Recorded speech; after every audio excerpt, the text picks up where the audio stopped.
എല്ലാവരെയും വെൽക്കം ചെയ്ത ഗീതാ മാഡത്തിനും ഒരിക്കൽ കൂടി നന്ദി പറയുന്നു. അപ്പോൾ നമ്മൾ സംബന്ധിച്ച് പറയുമ്പോൾ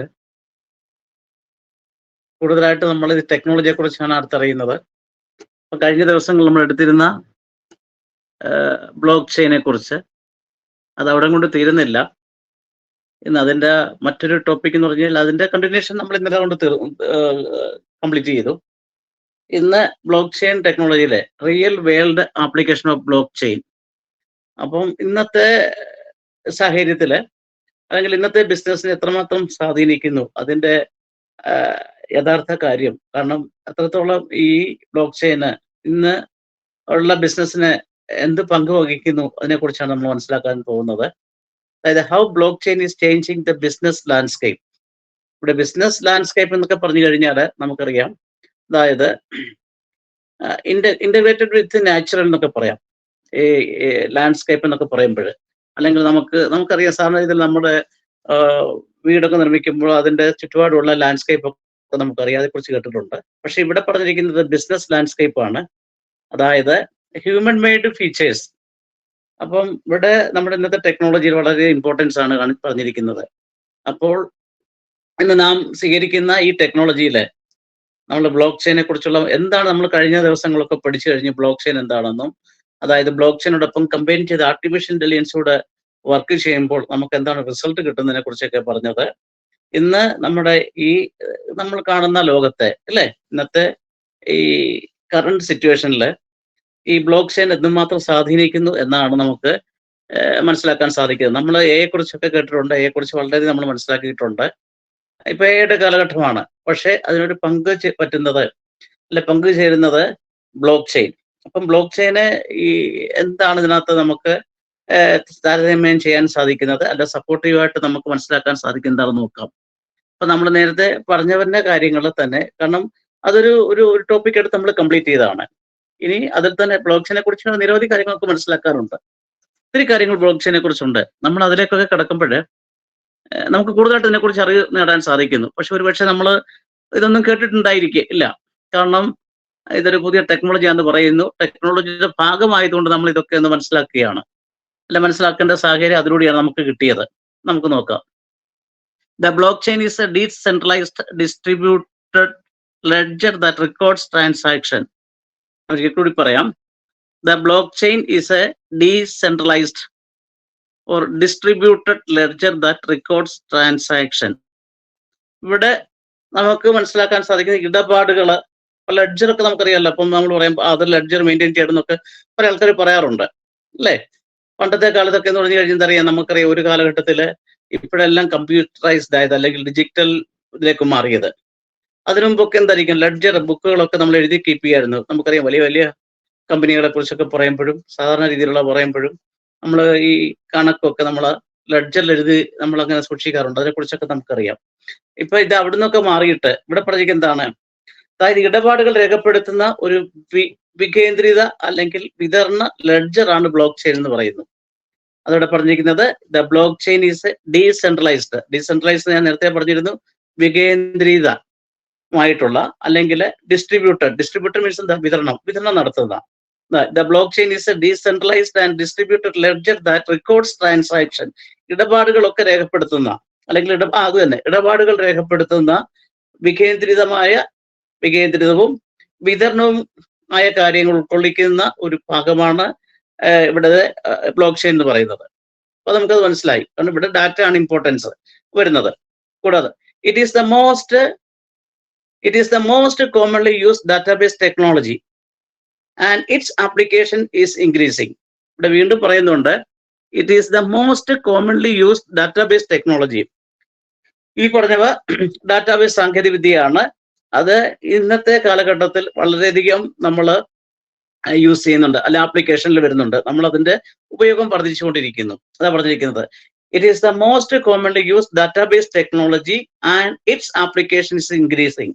അപ്പൊ ഇവിടെ നമ്മൾ എന്താ കാര്യം മനസ്സിലാക്കാൻ സാധിക്കുന്നത്, ഇപ്പൊ പൊതുവായിട്ട് അതായത് ഏറ്റവും സാധാരണയായി ഉപയോഗിക്കുന്ന ഡാറ്റാബേസിലുള്ള സാങ്കേതിക വിദ്യയാണ്, അതാണ് ഈ ബ്ലോക്ക് ചെയിൻ എന്ന് പറയുന്നത് അല്ലെ. ഏറ്റവും സാധാരണമായി ഉപയോഗിക്കുന്ന ഡാറ്റാബേസ് സാങ്കേതിക വിദ്യയാണ് നമുക്ക് ബ്ലോക്ക് ചെയിൻ എന്ന് പറയാം. നേരത്തെ നമ്മൾ മനസ്സിലാക്കിയിരുന്നു, ഡാറ്റ പ്രൊട്ടക്ട് ചെയ്യുന്നു. പക്ഷെ ഇവിടെ എന്താ മനസ്സിലാക്കുന്നത്, ഏറ്റവും സാധാരണമായി ഉപയോഗിക്കുന്ന ഒരു ഡാറ്റാബേസ് സാങ്കേതികവിദ്യ അല്ലെങ്കിൽ ടെക്നോളജിയാണ് ബ്ലോക്ക് ചെയിൻ എന്ന് പറയുന്നു. പിന്നെ അതിന്റെ ആപ്ലിക്കേഷൻസ് എന്താ, അതിന്റെ ഉപയോഗം അത് നമുക്കറിയാം. നമ്മളിപ്പോൾ ഈ കണക്ട് മീൻസ് ഒരു ആപ്ലിക്കേഷൻ വീഡിയോ കോൺഫറൻസിങ് ആപ്ലിക്കേഷൻ ആണ് അല്ലെ, അങ്ങനെ ഡെവലപ്പ് ചെയ്തിരിക്കുന്ന ഡെവലപ്പ് ചെയ്തിരിക്കുന്ന ഒരു സോഫ്റ്റ്വെയർ ആണ്. അപ്പൊ ഇതിന്റെ ആപ്ലിക്കേഷൻസ് മീൻസ് എന്താണ്, നമ്മൾ ഇതുപോലുള്ള വെബ് മീറ്റിംഗ് വെബിനാർ ഒക്കെ എടുക്കാനാണ്. അപ്പൊ ഇതിന്റെ ആപ്ലിക്കേഷൻ എന്തായിരിക്കും, നമ്മൾ ഇത് ഉപയോഗത്തിലേക്ക് എടുത്തിരിക്കുന്നു, അല്ലെ നമ്മൾ ഉപയോഗിക്കുന്നു, അതാണ്. അപ്പൊ ഇവിടെ എന്താ പറഞ്ഞിരിക്കുന്നത് എന്നത് എക്സാമ്പിൾ പറഞ്ഞതേ ഉള്ളൂ. ഇവിടെ പറഞ്ഞിരിക്കുന്നത് it is the most commonly use database technology and its applications is increasing. ഇന്നത്തെ അല്ലെങ്കിൽ ആധുനിക കാലഘട്ടത്തിൽ ഈ പറഞ്ഞിരിക്കുന്ന ടെക്നോളജി, അതായത് ഡാറ്റാബേസിന് വളരെയധികം സ്ഥാനമുണ്ട്. അത് സാധാരണ ഉപയോഗിക്കുന്നത് എന്താ പറഞ്ഞിരിക്കുന്നത്, അതിന്റെ ഉപയോഗം വർദ്ധിച്ചുകൊണ്ടിരിക്കുന്നു. കൂടാതെ bitcoin can be utilise to do more than the storage of bitcoin transaction. ഇവിടെ മറ്റൊരു കാര്യം കൂടി പറയുന്നുണ്ട്. ബിറ്റ് കോയിനെ കുറിച്ച് നമ്മൾ കേട്ടിട്ടുണ്ട്, നമുക്കറിയാം. ബിറ്റ് കോയിൻ അറിയാം, ക്രിപ്റ്റോ കറൻസിയും ബിറ്റ് കോയിനും ഒക്കെ അറിയാം. ഇവിടെ പറഞ്ഞിരിക്കുന്ന ബിറ്റ് കോയിൻ ഇടപാടുകളെ സംഭരണത്തെക്കാൾ കൂടുതൽ അത് ചെയ്യാൻ ബ്ലോക്ക് ചെയിൻ ഉപയോഗിക്കുന്നു. കാരണം എന്താ പറഞ്ഞിരിക്കുന്നത്, block chain can be utilise to do more than storage of bitcoin transaction. ഇപ്പം ബിറ്റ് കോയിനെ കുറിച്ചുള്ള ട്രാൻസാക്ഷനെക്കാളും കൂടുതൽ ഇതിന്റെ സ്റ്റോറേജ് അല്ലെ, കൂടുതലായിട്ട് ഇത് യൂസ് ചെയ്യാൻ സാധിക്കുന്ന പറഞ്ഞിരിക്കുന്നത്. അപ്പോൾ അത്രയ്ക്ക് സ്റ്റോറേജ് ബ്ലോക്ക് ചെയിനിൽ വളരെയധികം സ്റ്റോറേജ് ഫെസിലിറ്റീസ് ഉണ്ട്, വളരെയധികം കാര്യങ്ങൾ ഇവിടെ ഉൾക്കൊള്ളുന്നു എന്നാണ് മനസ്സിലാക്കുന്നത്.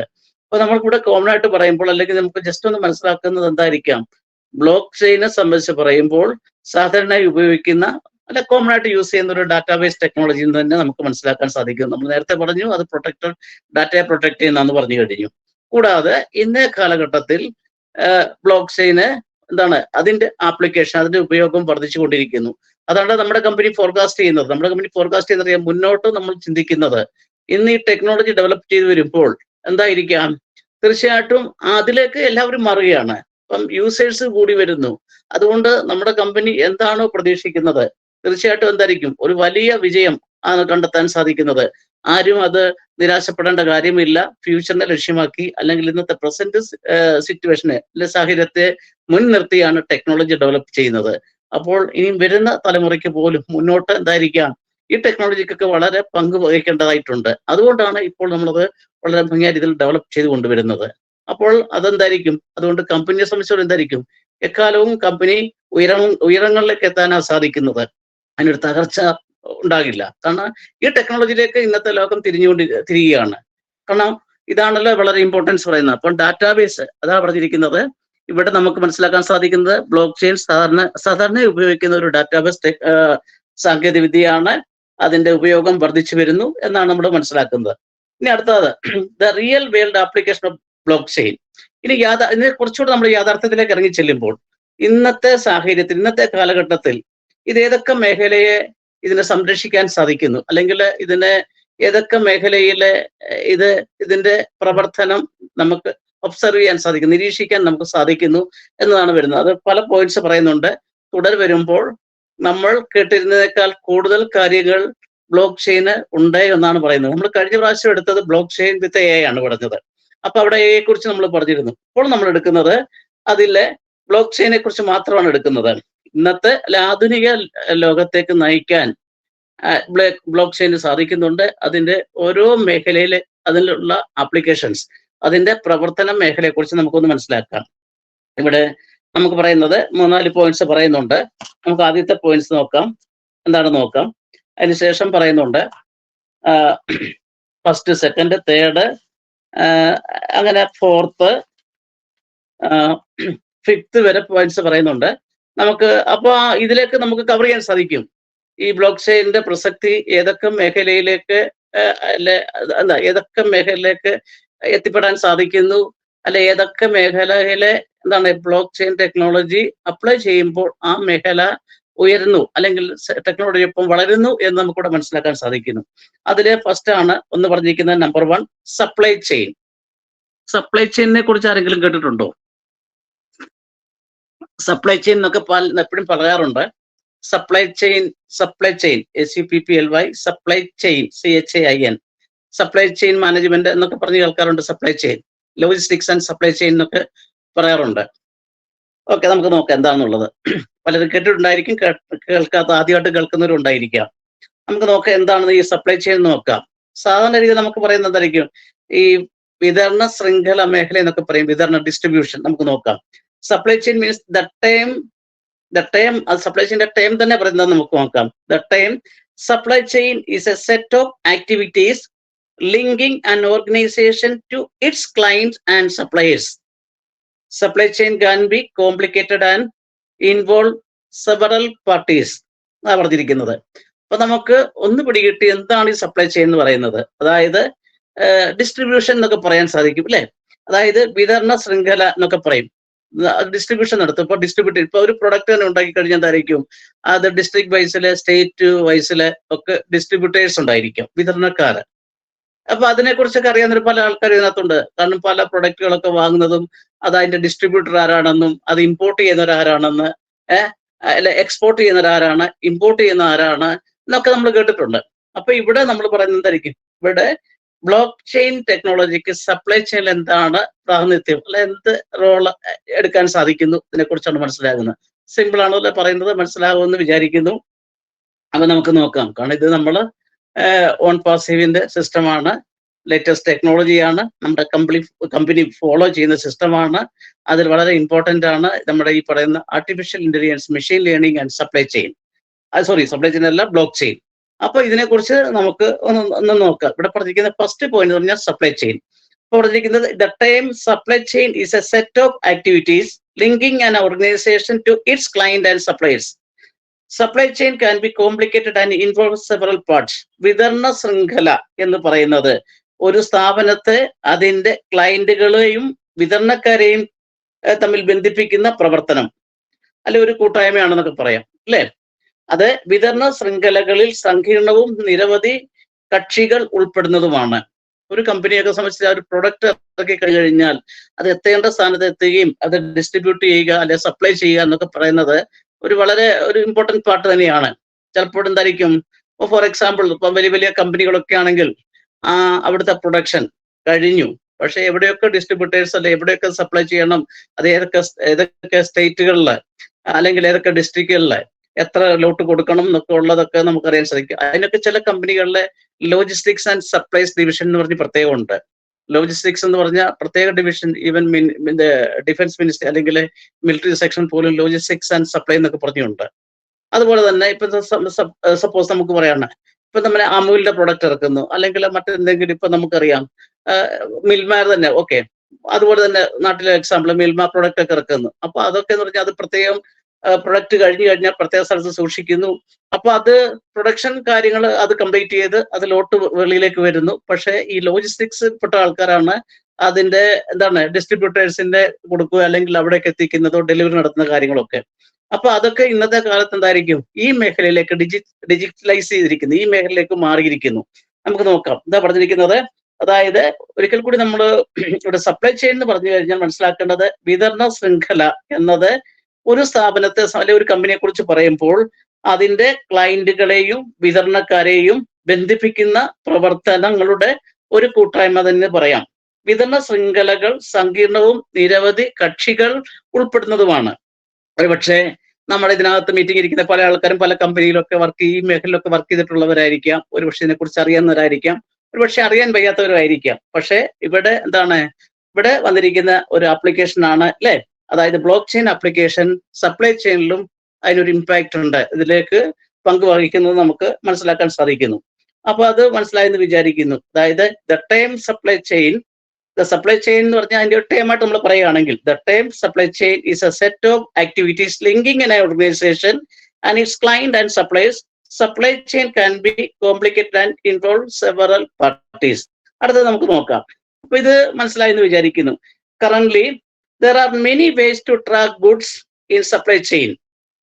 However, each has its drawbacks. ഇവിടെ നമ്മൾ പറയുകയാണെങ്കിൽ നിലവിലെ ഈ വിതരണ ശൃംഖലയിൽ സാധനങ്ങൾ ട്രാക്ക് ചെയ്തതിന് നിരവധി മാർഗങ്ങളുണ്ട് അല്ലേ. അതായത് എന്താ പറഞ്ഞ, currently there are many ways to track goods in the supply chain. അതായത് പല പ്രൊഡക്റ്റുകൾ ഇറക്കുന്നു, അല്ലെ ഒരേ പ്രൊഡക്റ്റ് തന്നെ ഇറക്കുന്നു, പക്ഷെ അതിനൊക്കെ ട്രാക്ക് ചെയ്യാൻ പല മാർഗങ്ങൾ സ്വീകരിച്ചിട്ടുണ്ട്. പല കമ്പനിയും അതിന്റെ ട്രാക്കിംഗ് മെത്തേഡ് ഉണ്ട്. അറിയാം. അപ്പൊ അങ്ങനെയാണ് പറഞ്ഞിരിക്കുന്നത്. Currently there are many ways to track goods in supply chain. അപ്പൊ ഇത് സപ്ലൈ ചെയിനിലേക്ക് പോകുന്ന അല്ലെ ലോജിസ്റ്റിക്സിലേക്ക് പോകുന്ന ഈ ഗുഡ്സിനെ ട്രാക്ക് ചെയ്യാൻ പല മേഖലകളുണ്ട് എന്ന് പറയുന്നു. പക്ഷെ അതില് മറ്റൊരു കാര്യം കൂടെ നമുക്ക് മനസ്സിലാക്കാൻ സാധിക്കുന്നു. Currently there are many ways to track goods in the supply chain, however each has its drawback. പക്ഷെ അതിലൊക്കെ എന്തായിരിക്കും, എന്നിരുന്നാലും അതിലൊക്കെ ചില പോരായ്മകള്, ചില പ്രശ്നങ്ങളൊക്കെ ഉണ്ടാകാം. അത് കണ്ടെത്താൻ സാധിക്കും. നല്ല ട്രാക്കിംഗ് തന്നെയുണ്ട്. പക്ഷെ എന്നിരുന്നാൽ പോലും അതിനെന്തെങ്കിലുമൊക്കെ ചില ചെറിയ മൈനർ ഇഷ്യൂസ് ഒക്കെ ഉണ്ടാകാൻ സാധ്യതയുണ്ട്. ചില പോരായ്മകൾ ഉണ്ടായിക്കൂടാന്നില്ല. അതിവിടെ പറയുന്നത്. ഓക്കെ, ഇവിടെ വേറൊരു കാര്യം ഇതിനകത്ത് പറയുന്നത് നോക്കാം. RFID tag and track product throughout their life cycle from productions to the point of the distribution. ഇവിടെ മറ്റൊരു വസ്തു ഇവിടെ പറയുന്നുണ്ട്, RFID. എന്താണ് RFID എന്ന് പറഞ്ഞ് ആരെങ്കിലും കേട്ടിട്ടുണ്ടോ? ആരെങ്കിലും അറിയാവുന്നവരുണ്ടോ? RFID അത് ഈ പറഞ്ഞിരിക്കുന്ന ബ്ലോക്ക് ലെറ്റർ ആണ്. RFID എന്താ, ആരെങ്കിലും അറിയാവുന്നവരൊന്ന് ഹാൻഡ് റൈസ് ചെയ്യാം. RFID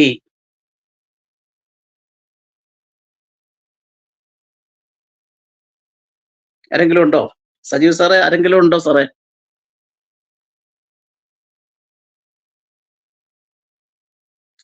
ആരുമില്ല. ഉണ്ടെങ്കിൽ ജസ്റ്റ് ഒന്ന് ഹാൻഡ് റൈസ് ചെയ്യാം. എന്തോ അത് റേഡിയോ ആയിട്ട് ബന്ധപ്പെട്ടാണ് ചോദിക്കുക സാർ. റേഡിയോ ഫ്രീക്വൻസി അല്ല സാറ് അതിന് പറയാണോ? വേറെ ആരെങ്കിലും ഉണ്ടോ? ആരും ഹാൻഡ് റൈസ് ചെയ്തില്ല സാർ നമ്പർ. അപ്പൊ സജീവ് സാറിന് പറയാം. സാർ എന്തോ പറഞ്ഞു. അതന്നെ റേഡിയോ ഫ്രീക്വൻസി അല്ലേ? Yes, correct. Radio frequency identifiers.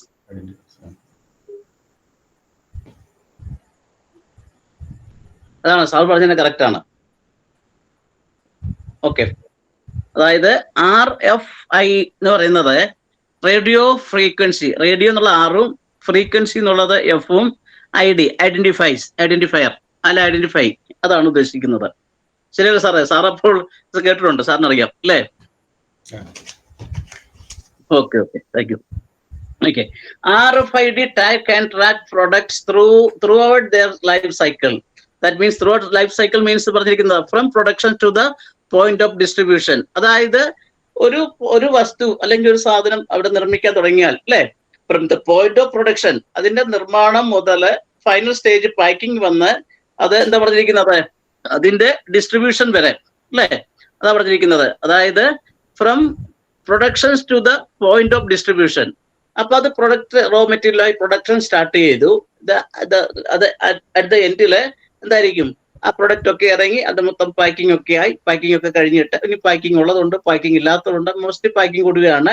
അതിന് ടാഗ് ഒക്കെ ചെയ്യും. ടാഗ് ഒക്കെ ചെയ്ത് കഴിഞ്ഞാൽ എന്തായിരിക്കും, അത് വളരെ പെട്ടെന്ന് അതിനെ ട്രാക്ക് ചെയ്യാൻ സാധിക്കുന്നു. അപ്പൊ അവിടെ പറഞ്ഞിരിക്കുന്നത്, അതായത് ഇവിടെ എന്താ പറഞ്ഞിരിക്കുന്നത്, currently there are many ways to track goods in the supply chain. Supply ചെയിനിലെ ട്രാക്ക് ചെയ്യാൻ പല മാർഗങ്ങളുണ്ട് അല്ലെ. നിലവിൽ വിതരണ ശൃംഖല മേഖല സാധനങ്ങൾ ട്രാക്ക് ചെയ്യാൻ നിരവധി മാർഗങ്ങളുണ്ട്. എന്നിരുന്നാലും അതിന് വേണ്ടതായ പ്രശ്നങ്ങൾ, പോരായ്മകൾ ചെറിയ രീതിയിൽ അതിന് സംഭവിക്കാം. പക്ഷെ അതില് ഒരു ഉദാഹരണമായിട്ടാണ് ഇവിടെ പറയുന്നത് RFID, radio frequency identified tags can track product throughout their life cycle. അതായത് ആ പ്രൊഡക്ഷൻ തുടങ്ങി എൻഡ് വരെ ഉള്ള, കാരണം അത് റോ മെറ്റീരിയൽ അല്ലെങ്കിൽ സ്റ്റാർട്ടിങ് മുതൽ എൻഡിൽ ഇടയ്ക്കൊക്കെ എവിടെ സ്റ്റോപ്പ് ആകുന്നു, കംപ്ലീറ്റ് കാര്യങ്ങളും ഓരോ അതിന്റെ ഒരു പ്രൊഡക്ഷൻ എന്ന് പറയുമ്പോഴായിരിക്കും അത് പല സൈക്കിളുണ്ട്. ആ സൈക്കിളൊക്കെ കഴിയുമ്പോൾ, ഓരോ ടൈം കഴിയുമ്പോഴും അതിനെക്കുറിച്ച് അത് ഇൻസ്പെക്ഷനോ മറ്റുള്ള കാര്യങ്ങളോ ഒക്കെ ഉണ്ടെങ്കിൽ ഒരുപക്ഷെ അങ്ങോട്ട് സ്റ്റാർട്ട് ചെയ്ത് എൻഡിൽ ഫൈനൽ സ്റ്റേജിൽ എല്ലാവർക്കും ഈ ഇൻസ്പെക്ഷൻ വരുന്നത്. സ്റ്റേജ് വൈസ് ഉള്ള ഇൻസ്പെക്ഷൻ ഒക്കെ ഉണ്ട്. ആ ഇൻസ്പെക്ഷൻ ഒക്കെ ചെയ്യുമ്പോഴായിരിക്കും എന്തെങ്കിലും റിജക്റ്റ് ആണ് പിന്നെ അത്. അപ്പൊ അങ്ങനെയുള്ള ആ ടാഗ് കൂടിക്കൊണ്ട് അവർക്കത് ചിലപ്പോൾ ഒരുപക്ഷെ സ്റ്റേജ് വൈസ് ഉള്ള ഇൻസ്പെക്ഷൻ ആണെങ്കിൽ എന്തായിരിക്കും, ആ ടാഗ് എന്ന് പറഞ്ഞു കഴിഞ്ഞാൽ അതിന്റെ കൂടെ നൂലെ കെട്ടിട്ട് വരുന്നതല്ല. അതില് എന്തായിരിക്കും സ്കാൻ, അതിനകത്ത് എന്തായിരിക്കും ഒരു ഇംപ്രഷൻ ഒക്കെ കൊടുക്കും. ലെറ്റേഴ്സ് എന്ന് പറഞ്ഞു കഴിഞ്ഞാല് ഇവിടെ പറയാൻ സാധിക്കുന്നത്, കോഡിംഗ് ഒക്കെ വരുന്നുണ്ട്. കോഡിങ് അല്ലെ നമ്പർ എന്തെങ്കിലും അതിൽ ടാഗ് എന്ന് പറഞ്ഞു കഴിഞ്ഞാൽ ജസ്റ്റ് എഴുതുന്നല്ല, ആ മെറ്റീരിയൽ ആ സർഫസിൽ തന്നെ എന്തായിരിക്കും ലേസർ ടൈപ്പ് ആയിരിക്കും വരുന്നത്. ലേസർ ടൈപ്പ് ടാഗിങ് ഒക്കെ വന്നു കഴിഞ്ഞാൽ ജസ്റ്റ് അവിടെ വരുമ്പോൾ അത് ടാഗ് ചെയ്ത് ഈ പറഞ്ഞ പോലെ ഈ ഈ അതായത് RFID ഉള്ള ആ മെത്തേഡിൽ നമുക്കത് സ്കാൻ ചെയ്ത് അല്ലെങ്കിൽ അതിന് കോഡിങ്ങോ ഉപയോഗിച്ചിട്ട് നമുക്കത് അതിന്റെ ഡീറ്റെയിൽ കണ്ടെത്താൻ സാധിക്കുന്നുണ്ട്. അല്ല ഇൻസ്പെക്ഷൻ സ്റ്റേജ് വൈസിലൊക്കെ എന്താകുമ്പോൾ അതൊക്കെ അവർ ഫോളോ ചെയ്യും. അതാണ് ഞാനിവിടെ പറഞ്ഞു വരുന്നത്. അതായത് RFID tag can track products throughout their life cycle from production to the point of distribution. They can be manipulated by sometimes accurate enough for certain uses like automotive parts. ഇവിടെ ഞാൻ പറഞ്ഞു നിർത്തിയത് അല്ല പറഞ്ഞു വരുന്നത്, ഇവിടെ എന്താ പറഞ്ഞിരിക്കുന്നത്, ഈ RFID ടാഗ്സ് ഒക്കെ ചെയ്യുന്നത് മിക്കവാറും നമ്മളുടെ എന്താ പറയുക ഓട്ടോമേറ്റീവ് പാർട്സ് ഒക്കെയാണ്. ആ പാർട്സ് എന്ന് പറയുമ്പോൾ എന്തായിരിക്കും, അതിലെപ്പോഴും ഇങ്ങനെ ഒരു ടോയിൻ കെട്ടിയിട്ടോ ഒരു നൂല് കെട്ടിയിട്ടിട്ട് ടാഗ് ഇട്ട പോകാൻ പറ്റില്ല. ഓരോ പ്രോസസ്സിൽ കയറുമ്പോഴും അല്ലെങ്കിൽ ഓരോ സ്റ്റേജ് വൈസ് ഉള്ള പ്രൊഡക്ഷനിലോ അല്ലെങ്കിൽ പ്രോസസ്സിങ്ങിലോ ചിലപ്പോൾ അതൊക്കെ നഷ്ടപ്പെടാൻ സാധ്യതയുണ്ട്. അപ്പം ജസ്റ്റ് എന്തായിരിക്കും ഒരു ഇംപ്രഷൻ മാത്രമേ കൊടുക്കത്തുള്ളൂ. ഒരുപക്ഷെ ഞാൻ ഇപ്പോൾ പറഞ്ഞ പോലെയുള്ള ലേസർ പ്രിന്റിങ്ങോ അങ്ങനെ വല്ലതും ആയിരിക്കും കൊടുത്തിരിക്കുന്നത്. അതൊക്കെ ഈ രീതിയിൽ സ്കാൻ ചെയ്യാൻ സാധിക്കുന്നുണ്ട്, അല്ലെങ്കിൽ അവർക്ക് കൃത്യമായിട്ടും എന്തായിരിക്കും അത് ട്രാക്ക് ചെയ്യാൻ സാധിക്കുന്നുണ്ട്. അതാണ് ഉദ്ദേശിക്കുന്നത്. അതായത് they can be manipulated but are sometimes accurate enough for certain use like automotive parts. ഇപ്പൊ ഇവിടെ ഈ പറഞ്ഞിരിക്കുന്ന ഓട്ടോമേറ്റീവ് പാർട്സ് ഒക്കെ ആണെങ്കിൽ അത് ഭംഗിയായിട്ട് ഇവിടെ എന്ത് ചെയ്യാൻ സാധിക്കണം, ഇവിടെ നമുക്കത്, കാരണം ഇത് സപ്ലൈ ചെയിൻ ഫൈനലി പോകേണ്ടത് കൊണ്ട് ഇത് ട്രാക്ക് ചെയ്യാനായിട്ടുള്ള ഒരു നല്ല സിസ്റ്റം ഇവിടെ നമുക്ക് രൂപീകരിച്ചേ പറ്റത്തുള്ളൂ. അപ്പൊ അതിന്റെ ഓരോ ട്രാക്കിംഗ് കഴിയുമ്പോഴും എന്തായിരിക്കും അതൊക്കെ ഇപ്പൊ ഒരു പക്ഷേ സ്റ്റേജ് വൈസുള്ള ഇൻസ്പെക്ഷൻ കഴിയുമ്പോൾ ആ ഇൻസ്പെക്ഷന്റെ കംപ്ലീറ്റ് റിസൾട്ട് ആ പ്രൊഡക്ഷനെ കുറിച്ചുള്ളത് അവരവിടെ എൻട്രി ചെയ്യുകയാണ്. അപ്പൊ അതിന് ഡാറ്റയായി. അപ്പൊ പല സ്റ്റേജ് വൈസ് ഉള്ള ഓപ്പറേഷൻ ആണെങ്കിൽ ഓരോ സ്റ്റേജ് കഴിയുമ്പോഴും വരുന്ന അവർക്ക് എന്താണ് അവിടെ കിട്ടുന്നത്, അല്ലെ ആ ഇൻസ്പെക്ഷൻ നടത്തിയിട്ട് ആ വാല്യൂ എന്താണ് ആ കോമ്പണന്റിനെ കുറിച്ച് ആ ഡാറ്റാബേസിൽ ആഡ് ചെയ്യുകയാണ്. അപ്പൊ അതൊക്കെ എന്തായിരിക്കും, അപ്പൊ അത് കഴിയുമ്പോൾ എന്തായിരിക്കും അവിടെ ആ ടാഗിങ് അല്ലെങ്കിൽ അവിടെ ആ സ്റ്റേജ് കഴിഞ്ഞുള്ള ട്രാക്ക് ചെയ്യുമ്പോൾ അടുത്തതിലേക്ക് പോകാൻ സാധിക്കുന്നു. അപ്പൊ അങ്ങനെയുള്ള ഡാറ്റാസ് ഒക്കെ ഇവിടെ ഫുള്ളായിട്ട് വരുന്നുണ്ട്. അനുസരിച്ച് അത് എക്സ്പ്ലെയിൻ ചെയ്ത് പറഞ്ഞതാണ്. അപ്പൊ ഇവിടെ എന്താ നമുക്ക് മനസ്സിലാക്കാൻ സാധിക്കുന്നത്, നിലവിലെ വിതരണ ശൃംഖല അല്ലെങ്കിൽ ഉപയോഗിച്ച് അല്ലെങ്കിൽ ഇവിടെ പറഞ്ഞിരിക്കുന്നതാണ് സാധനങ്ങൾ ട്രാക്ക് ചെയ്തതിന് പല മാർഗങ്ങളുണ്ട്. എന്നിരുന്നാലും ഓരോന്നും അതിന് ചില പോരായ്മകളുണ്ട്. ഇവിടെ പറഞ്ഞിരിക്കുന്നത് റേഡിയോ ഫ്രീക്വൻസി ഐഡന്റിഫൈ ചെയ്യാനും ചെയ്ത ടാഗുകൾക്ക് അതിന്റെ സൈക്കിൾ, കംപ്ലീറ്റ് സൈക്കിൾ, അതായത് സ്റ്റാർട്ട് മുതൽ എൻഡ് വരെയുള്ള പ്രൊഡക്ഷൻ സൈക്കിള് അവർക്ക് ട്രാക്ക് ചെയ്യാൻ സാധിക്കുന്നു എന്നാണ് ഇവിടെ നിസ്സാരമായിട്ട് മനസ്സിലാക്കേണ്ടത്. അതെന്തിനു വേണ്ടിയാണ്, എസ്പെഷ്യലി നമ്മുടെ പറഞ്ഞിരിക്കുന്ന ഓട്ടോമേറ്റീവ് പാർട്സ് ഒക്കെയാണ് അല്ലെ, വാഹനങ്ങൾക്ക് വേണ്ടിയിട്ടൊക്കെ നിർമ്മിക്കുന്ന അത്രയുള്ള പാർട്ടുകളൊക്കെയാണ്, അല്ലെ മറ്റെന്തെങ്കിലും എഞ്ചിനീയറിംഗ് കൺസെപ്റ്റ്സ് നിർമ്മിക്കുന്ന മൈന്യൂട്ട് പാർട്സ് ഒക്കെ ആയിരിക്കാം. പക്ഷെ അതൊക്കെ എന്താ പറഞ്ഞിരിക്കുന്നത്, ഇവിടെ ഒരു ട്രാക്കിംഗ് ഇമ്പോർട്ടന്റ് ആണ്. അതിന്ന് ഈ ബ്ലോക്ക് ചെയിൻ സിസ്റ്റത്തിലൂടെ ട്രാക്കിങ്ങിന് സാധിക്കുന്നതാണ് നമ്മൾ മനസ്സിലാക്കി വരുന്നത്. അപ്പൊ ഇത്രയും മനസ്സിലായി എന്ന് വിചാരിക്കുന്നു. അടുത്ത് നോക്കിയാൽ block chain technology is an improved solution allowing unaltered data from beginning to end. This allow you to track the exact location of your goods from point B to point Z. ഇവിടെ മറ്റൊരു വസ്തുത കൂടി ഇവിടെ നമുക്ക് മനസ്സിലാക്കാൻ സാധിക്കുന്നു. അതായത് block chain technology is an improved solution allowing unaltered data from beginning to end. ഇവിടെ എന്താ ഇവിടെ മനസ്സിലാക്കാൻ സാധിക്കുന്നത്, ഒരു പ്രൊഡക്റ്റ് നിർമ്മാണത്തില് തുടക്കം മുതൽ അവസാനം വരെ അതിന് യാതൊരു മാറ്റവും വരാത്ത അല്ലെങ്കിൽ പല സ്റ്റേജിലെ ഡാറ്റ അവിടെ എൻട്രി ചെയ്യുന്നുണ്ട്. ആ ഡാറ്റ അതിലൊന്നും മാറ്റം വരാതെ ഒരു മെച്ചപ്പെട്ട എന്താ പറഞ്ഞിരിക്കുന്നത് ഒരു ട്രാക്കിങ്ങിലൂടെ അല്ലെങ്കിൽ മെച്ചപ്പെട്ട രീതിയിൽ ഇവിടെ ഡാറ്റ നമുക്ക് കളക്ട് ചെയ്യാൻ സാധിക്കുന്നു ബ്ലോക്ക് ചെയിനിലൂടെ. അതാ പറഞ്ഞിരിക്കുന്നത് block chain technology is an improved solution allowing unaltered data from beginning to end. ഇവിടെ അൺഅൾട്ടേർഡ് മീൻസ് എന്താ ഉദ്ദേശിക്കുന്നത്, that means never to be broken. കാരണം അതിനൊരു മാറ്റപ്പെടാൻ പറ്റില്ല, അത് സ്ഥിരം തന്നെയാണ്, അതിനെ മാറ്റിമറിക്കാൻ പറ്റില്ല എന്നാണ് ഇവിടെ ഉദ്ദേശിക്കുന്നത്. And this allow you to track the exact location of your goods from point B to point Z. കൂടാതെ ആ പ്രൊഡക്ഷൻ മേഖലയിൽ കൂടി കടന്നു പോകുമ്പോൾ അല്ലെങ്കിൽ ഓരോ സ്റ്റേജ് വെച്ച് കഴിയുമ്പോഴും അതിനെ ലൊക്കേഷൻ പോലും ആ പ്രൊഡക്റ്റിന്റെ ലൊക്കേഷൻ എവിടെയാണ്, അല്ലെ ഏത് വരെ എത്തി, ഏത് പ്ലാന്റില് അല്ലെങ്കിൽ ഏത് സൈക്കിളിലാണ്, സൈക്കിൾ മീൻസ് എന്താണ്, ഓരോ സൈക്കിളാണല്ലോ ഈ പ്രൊഡക്ഷൻ വരുന്നത്, ഏത് സൈക്കിളിൽ എത്തിയിരിക്കുന്നു അതുവരെ ഇവിടെ ട്രാക്ക് ചെയ്യാൻ സാധിക്കും. കംപ്ലീറ്റ് ഡീറ്റെയിൽസ് ഇതിന് കിട്ടുന്നതാണ് ഇവിടെ ഉദ്ദേശിക്കുന്നത്. നല്ലൊരു ട്രാക്കിംഗ് സിസ്റ്റം. അതുപോലെ പല നിരവധി ഓട്ടോമേഷൻ യൂണിറ്റ്സുകള്, മാനുഫാക്ചറിങ് യൂണിറ്റ്സിൽ ഒക്കെ എന്തായിരിക്കും ഈ സിസ്റ്റം ഇംപ്ലിമെന്റ് ചെയ്യുമ്പോൾ എന്തായിരിക്കും ആ പ്രൊഡക്റ്റിനെ കുറിച്ചൊന്നും തിരയേണ്ട കാര്യമില്ല. തീർത്തും ഓട്ടോമേഷനിലൂടെ, അതായത് അവരുടെ സിസ്റ്റത്തിലൂടെ ഈ കാര്യങ്ങളൊക്കെ ആ പാർട്ട് എവിടെയാണ്, അല്ല ഇന്ന് കോമ്പണന്റ്, പാർട്ട് മീൻസ് എന്താ, കോമ്പണൻസ് പറയും അല്ലെ. ചിലപ്പോൾ ചില എന്തെങ്കിലുമൊക്കെ കാര്യങ്ങളൊക്കെ നമ്മൾ അസംബിൾ ചെയ്യുമ്പോൾ നിരവധി കോമ്പണൻസ് കൂടിയിട്ടാണ്, പല പാർട്ടുകൾ ചേർന്നിട്ടാണ് അത് അസംബിൾ ചെയ്യുന്നത്. അപ്പൊ അതിന്റെയൊക്കെ ഓരോ പാർട്ട് അല്ലെ ഓരോ കോമ്പണൻസ് ഏത് ലെവലിലെത്തി, ഏത് ലൈനിലാണ്, അതിന്റെ പ്രോസസ് എത്ര കംപ്ലീറ്റ് ചെയ്തു, ഈ കാര്യങ്ങളെല്ലാം സിസ്റ്റമാറ്റിക് ആയിട്ട് കണ്ടെത്താൻ സാധിക്കുന്നു. അതാണ് ഇവിടെ ഈ ബ്ലോക്ക് ചെയിൻ ടെക്നോളജിയിലൂടെ നമുക്കിവിടെ മനസ്സിലാക്കാൻ സാധിക്കുന്നത്. Okay, blockchain allows parties to exchange data but remain safe and inviolable. It operates by generating various blocks containing information as well as the transaction or event. Each block is time-stamped and connected to the previous block within chain using cryptography. ഇവിടെ മറ്റൊരു കാര്യം ഇവിടെ നമുക്ക് മനസ്സിലാക്കാൻ സാധിക്കുന്നത്, ആദ്യം ഞാൻ പറഞ്ഞു കഴിഞ്ഞു, തുടക്കം മുതൽ അവസാനം വരെ മാറ്റാനാവാത്ത ഡാറ്റ അനുവദിക്കുന്ന ഒരു മെച്ചപ്പെട്ട പരിഹാരം ബ്ലോക്ക് ചെയിൻ സാങ്കേതിക വിദ്യ നമുക്ക് തരുന്നു. കൂടാതെ പോയിന്റ് ബി മുതൽ പോയിന്റ് ഇസഡ് വരെ, സ്റ്റാർട്ട് മുതൽ എൻഡ് വരെ എന്നാ ഉദ്ദേശിക്കുന്നത്, നമ്മളുടെ സാധനങ്ങളെ കൃത്യമായി ട്രാക്ക് ചെയ്യാൻ ഇത് നമ്മളെ സഹായിക്കുന്നു, അനുവദിക്കുന്നു. കൂടാതെ ബ്ലോക്ക് ചെയിൻ കക്ഷികളെ ഡാറ്റ കൈമാറ്റം ചെയ്യാൻ അനുവദിക്കുന്നു, പക്ഷേ സുരക്ഷിതവും അസംഘടിതമായ അതായത് തുടരാൻ സാധിക്കുന്നുണ്ട്.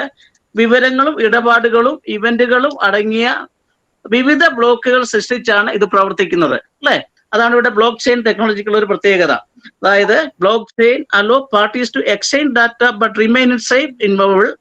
It operates by generating various block containing information. ഓരോ ബ്ലോക്കിലും അല്ലെ പല ബ്ലോക്കിലൊക്കെ വിവിധ ബ്ലോക്കുകളിലെ ഓരോ വിവരങ്ങളും കൂടുതലായിട്ടുള്ള ഇൻഫർമേഷൻസ് അതിനെ അടങ്ങിയിരിക്കുന്നു. കൂടാതെ അതിന്റെ കൈമാറ്റ വ്യവസ്ഥിതികളൊക്കെ അതിൽ തന്നെ ആ ഡാറ്റയിൽ ചേരുന്നുണ്ട്. Each block is time stamped and connected to the previous block within the chain using cryptography. Cryptography ഞാൻ കഴിഞ്ഞ പ്രാവശ്യം പറഞ്ഞിരുന്നു, ബ്ലോക്ക് ചെയിൻ എടുത്തപ്പോൾ ക്രിപ്റ്റോഗ്രാഫിയെ കുറിച്ച് പറഞ്ഞിരുന്നു. എന്തായിരിക്കും ക്രിപ്റ്റോഗ്രാഫി എന്ന് പറയുന്നത്? ദാറ്റ് മീൻസ് ഞാൻ ഒരിക്കൽ കൂടി പറയാം. ക്രിപ്റ്റോഗ്രാഫി എന്ന് പറഞ്ഞു കഴിഞ്ഞാൽ cryptography means CRYPTOGRAPHY, cryptography. That means the process of hiding or coding information so that only the person a message was intended for can read it.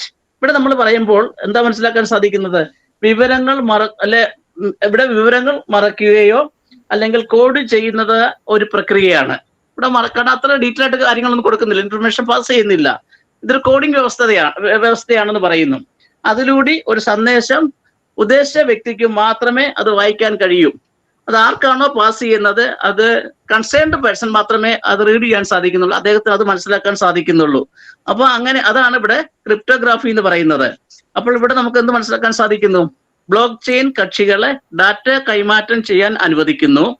അപ്പൊ ആരൊക്കെയാന്ന് വെച്ചാൽ അവർ തമ്മിൽ ഡാറ്റ നമ്മൾ ട്രാൻസ്ഫർ ചെയ്യുന്നു, പക്ഷേ അതിലെ സുരക്ഷിതവും അത് സുരക്ഷിതമായിരിക്കും. പിന്നെ പല ഇടപാടുകളും ഇവന്റുകളും അടങ്ങിയ ഒരു വിവിധ ബ്ലോക്കുകൾ സൃഷ്ടിക്കുന്നു, അത് പ്രവർത്തിക്കുന്നു. ഓരോ ബ്ലോക്കും ടൈം സ്റ്റാമ്പ് ചെയ്തിരിക്കുന്നു.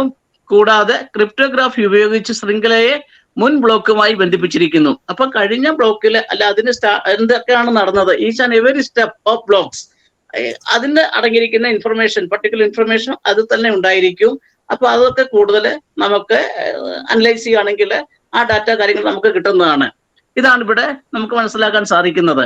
അപ്പൊ ഇവിടെ ഞാനിവിടെ പറയുന്നത് സപ്ലൈ ചെയിനെ കുറിച്ച് മാത്രമാണ്. അപ്പം ബ്ലോക്ക് ചെയിന് എന്താ പറഞ്ഞിരിക്കുന്നത്, സപ്ലൈ ചെയിനിൽ നല്ലൊരു പങ്ക് വഹിക്കുന്നുണ്ട്. അത് കോമൺ ആയിട്ട് പറയുമ്പോൾ എന്താ പറയുന്നത്, ഇതിലെ ഡിസ്ട്രിബ്യൂഷൻ, മെയിൻ ആയിട്ട് ഡിസ്ട്രിബ്യൂഷൻ ആണ് ഉദ്ദേശിക്കുന്നത് അല്ലെ. പ്രൊഡക്റ്റ് അല്ലെങ്കിൽ എന്തെങ്കിലും ഉൽപ്പന്നങ്ങൾ ഡിസ്ട്രിബ്യൂട്ട് ചെയ്യാൻ വേണ്ടിയിട്ട്, കാരണം അതിന്റെ എന്താ പറഞ്ഞിരിക്കുന്നത് ട്രാക്കിംഗ് സിസ്റ്റം ഉണ്ടാകുന്നുണ്ട്, അതിനെക്കുറിച്ച് നമ്മൾ മനസ്സിലാക്കി. പിന്നെ അതിലുപരി ചില വാഹനങ്ങളുടെ പാർട്സുകളൊക്കെ, ഫോർ എക്സാമ്പിൾ പറഞ്ഞതേ ഉള്ളൂ, വാഹനങ്ങളുടെ പാർട്സ് അല്ലെ മറ്റുള്ള കോമ്പണൻസ്, ഇമ്പോർട്ടൻ്റ് ആയിട്ടുള്ള പാർട്ടുകളൊക്കെ പല പ്രോസസ്സില് പല യൂണിറ്റില് മാനുഫാക്ചറിങ് യൂണിറ്റില് അത് ഓരോ സൈക്കിൾ ബൈ സൈക്കിൾ ആയിട്ട് അല്ലെ ഓരോ സ്റ്റെപ്പ് ബൈ സ്റ്റെപ്പില് ആ പ്രോസസ് ഒക്കെ നടക്കുമ്പോൾ അതിന്റെ ഇൻസ്പെക്ഷനോട് കൂടി കാര്യങ്ങൾ എല്ലാ ഡീറ്റെയിലും സുഗമമായി സൂക്ഷിക്കുന്നുണ്ട്. എന്താ പറഞ്ഞിരിക്കുന്നത് ഈ ഡാറ്റ, അതായത് എന്ത് ഡാറ്റയാണ്, ബ്ലോക്ക് ചെയിനില് ഈ വിവരങ്ങളൊക്കെ, കാരണം സപ്ലൈ ചെയിനിലെ അല്ലെ സപ്ലൈ ചെയിൻ മാനേജ്മെന്റിൽ വളരെയധികം പങ്ക് വഹിക്കുന്നുണ്ട്. അത് നമുക്ക് പറയാം ഇൻവെന്ററിയിലൊക്കെ വരുന്നുണ്ട്. അപ്പൊ അങ്ങനെയുള്ള കാര്യങ്ങൾക്കൊക്കെ ഇത് വളരെ പ്രധാന പങ്ക് വഹിക്കുന്നുണ്ട്. അതുപോലെ ഈ കൃഷിയെ മറ്റ് മാനുഫാക്ചറിങ് യൂണിറ്റിലൊക്കെ വിവിധ പാർട്ടുകളൊക്കെ നിർമ്മിക്കുമ്പോൾ ഞാൻ മുമ്പേ പറഞ്ഞതുപോലെ അതിന്റെ എന്തെങ്കിലും പ്രൊഡക്റ്റ് ഐഡന്റിഫിക്കേഷൻ മാർക്ക് ഉണ്ടായിരിക്കും. അത് വെച്ചിട്ട് തന്നെ ഓരോ സ്റ്റെപ്പ് കഴിയുമ്പോഴും അതിന്റെ സ്റ്റേജ് വൈസ് ഇൻസ്പെക്ഷനും ബാക്കി കാര്യങ്ങളൊക്കെ തന്നെ അതിലെ ഡാറ്റ നമുക്ക് എന്തായിരിക്കും ഇൻപുട്ട് മീൻസ് അവിടെ ഡാറ്റ ശേഖരിക്കാൻ സാധിക്കുന്നു. അതില് എന്തായിരിക്കും ടോട്ടലായിട്ട് വരുമ്പോൾ എന്താ നമുക്ക് മനസ്സിലാക്കാൻ സാധിക്കുന്നത്, സ്റ്റേജ് വൈസ് ഉള്ള ഓപ്പറേഷനോ അതിന്റെ ഇൻസ്പെക്ഷനോ എല്ലാ വിവരങ്ങളും അത് ട്രാക്ക് ചെയ്യാൻ ആ പ്രൊഡക്റ്റ് എവിടെ എന്നുള്ള എല്ലാ വിവരങ്ങളും കിട്ടുന്നുണ്ട്. കാരണം ഇവിടെ മുമ്പേ പറഞ്ഞ പോലെ റേഡിയോ ഫ്രീക്വൻസി ഐഡന്റിഫയർ വരെ ട്രാക്കിംഗ് സിസ്റ്റം ഉണ്ട്. ഇതൊക്കെയാണ് നമ്മൾ ഇതിനകത്ത് മനസ്സിലാക്കേണ്ടത്. സപ്ലൈ ചെയിൻ കൂടി മാത്രം ഉദ്ദേശിക്കുമ്പോൾ, അതായത് real world application of block ചെയിനിൽ എന്താണ് സപ്ലൈ ചെയിൻ മാനേജ്മെന്റ് എന്നൊക്കെ പറഞ്ഞ് പ്രത്യേകമായിട്ടൊക്കെ ആൾക്കാർ കോഴ്സൊക്കെ എടുത്ത് പഠിക്കാറുണ്ട്. പല മേഖലയിൽ പല വലിയ കമ്പനികളിൽ അങ്ങനെ ജോലി ചെയ്യുന്നുണ്ട്. ലോജിസ്റ്റിക്സ് ആൻഡ് സപ്ലൈ ചെയിൻ എന്നൊക്കെ പറഞ്ഞുകൊണ്ട്, കാരണം അതൊക്കെ എന്ന് പറഞ്ഞാൽ വളരെ സാധനങ്ങളൊക്കെ സൂക്ഷിക്കാൻ വേണ്ടി ഇപ്പോൾ പല സ്റ്റോറുകളൊക്കെ ആണെങ്കിൽ നിരവധി ഗുഡ്സ് കീപ്പ് ചെയ്തുണ്ട്. അപ്പോൾ അതിന്റെ ഇൻവെന്ററി എന്ന് പറയുന്നത് എന്തായിരിക്കും, അതിങ്ങനെ വരുന്ന കുറച്ച് ഐറ്റംസ് വരുന്നു, അവിടെ അത് സ്റ്റോർ ആകുന്നു. ആ സ്റ്റോർ ആയി കഴിയുമ്പോൾ അതിലെ എന്തായിരിക്കും യൂട്ടിലൈസ് ചെയ്യുമ്പോൾ ഉപയോഗിക്കുമ്പോൾ അതിന്റെ മൈനസ് വരുന്ന എത്രയാണെന്ന് കാണിക്കുന്നുണ്ട്. അപ്പോൾ ഇന്ന് ഇതിനൊക്കെ എന്തായിരിക്കും ഈ ഒറക്കിൾ എന്ന് പറഞ്ഞ ആപ്ലിക്കേഷൻസ് ഒക്കെ ഉപയോഗിക്കുന്നുണ്ട്. ഒറക്കിളൊക്കെ എന്തായിരിക്കും ഇൻവെന്ററിക്കൊക്കെ വളരെ ഫാസ്റ്റ് ആയിട്ട് കണ്ടുപിടിക്കാന്നാണ്. കംപ്ലീറ്റ് കമ്പ്യൂട്ടറൈസ്ഡ് ആണ് അതിന്റെ ഇൻവെന്ററി സിസ്റ്റം ഒക്കെ. അപ്പൊ അങ്ങനെയുള്ള തലങ്ങളിലൊക്കെ ബ്ലോക്ക് ചെയിന് വളരെ ഇമ്പോർട്ടൻസ് ഉണ്ടാണ് മനസ്സിലാക്കുന്നത്.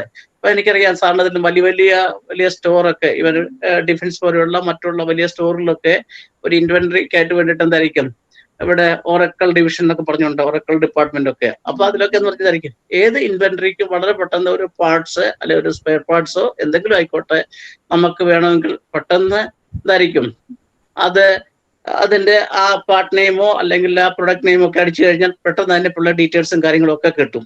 അപ്പൊ അങ്ങനെ എന്തായിരിക്കും വളരെ ഇമ്പോർട്ടൻസ് ഇന്നത്തെ ഈ മേഖലയിൽ ഉണ്ടാകുന്നുണ്ട്. ബ്ലോക്ക് ചെയിൻ ടെക്നോളജിയില് മെയിനായിട്ട് പറയുമ്പോൾ സപ്ലൈ ചെയിനിലേക്ക് വളരെയധികം ഇമ്പോർട്ടന്റ് റോള് ഉണ്ട്. അതില് ഏതൊക്കെ രീതിയിലാണെന്നാണ് ഈ പറഞ്ഞ എക്സാമ്പിളൊക്കെ നമ്മൾ മനസ്സിലാക്കിയത്. അതാണ് ഇനിയിപ്പോ അടുത്ത പറയുന്നത് ഐഡന്റിഫിക്കേഷൻ ഓതറൈസേഷൻ ആണ്. ഞാൻ അത് അടുത്ത ദിവസം എടുക്കാം. അപ്പൊ ഇത് ഇത്രയും മനസ്സിലാക്കുക. ഇന്നത്തെ ബ്ലോക്ക് ചെയിനില് നമ്മൾ പഠിച്ചത്, അതായത് the real world application of block ചെയിനിൽ നമ്മൾ ഒരു വസ്തുത മനസ്സിലാക്കി, സപ്ലൈ ചെയിനിൽ എങ്ങനെയാണ് അത് വർക്ക് ചെയ്യുന്നത്, അല്ലെ സപ്ലൈ ചെയിനിൽ നിന്ന് എന്താണ് നമുക്ക് കിട്ടുന്ന റിസൾട്ട് എന്നാണ് ഇവിടെ മനസ്സിലായത്.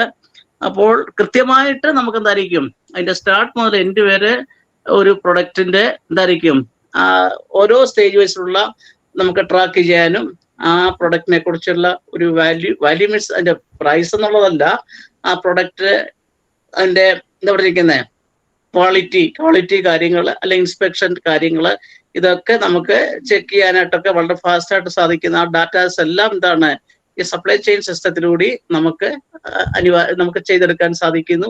അല്ലെ അങ്ങനെയുള്ള ഒരു എന്താ പറഞ്ഞിരിക്കുന്നത് ഒരു ഡിജിറ്റൽ സ്റ്റോറേജ് ആയിട്ട് നമുക്ക് കണ്ടെത്താൻ സാധിക്കുന്നുണ്ട്. അതാണ് ഡാറ്റ ഇവിടെ ബ്ലോക്ക് ചെയിൻ ഡാറ്റ അല്ലെ ബ്ലോക്ക് ചെയിൻ എന്ന് നമ്മൾ ഉദ്ദേശിക്കുന്നത്. അപ്പൊ അതാണ് ഇവിടെ സപ്ലൈ ചെയിൻ എന്ന് പറഞ്ഞ പോലെ ഇപ്പൊ നമുക്ക് ഇവിടെ ഇത് മനസ്സിലായി. അപ്പൊ ഇത്രയും റിസൾട്ട് മനസ്സിലായാൽ മതി. ബ്ലോക്ക് ചെയിൻ ഇന്ന് സപ്ലൈ ചെയിനിൽ വളരെ പ്രധാനപ്പെട്ട പങ്ക് വഹിക്കുന്നുണ്ട്. അത് ഇന്ന രീതി പറഞ്ഞ പോലെയുള്ള കാര്യങ്ങളാണ് പ്രധാനമായിട്ടും പങ്ക് വഹിക്കുന്നത്. സിമ്പിളായിട്ട് അത്രയും മനസ്സിലായാൽ മതി. ഇനി ബാക്കി